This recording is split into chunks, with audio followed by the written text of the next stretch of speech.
لا انا كان عندي مشكله مره بس من المرات، يعني انا يعني الشهاده اللي انا لازم اقولها. انا مره رايح العب النادي الاهلي وغزل المحله ماتش في كاس مصر في المحله.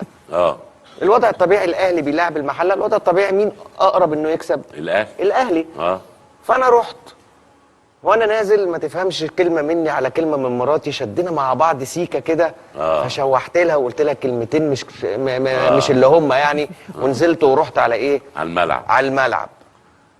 خد عندك اه كارت احمر. لا والله.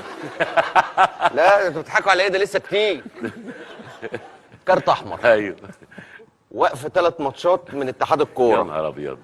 غرامه 5000 جنيه من اتحاد الكوره. و20000 جنيه من النادي الاهلي. يا نهار ابيض. وكوع راجع عينيا قد كده في البيت. قسما بالله بقيت ببوس ايه ده وانا نازل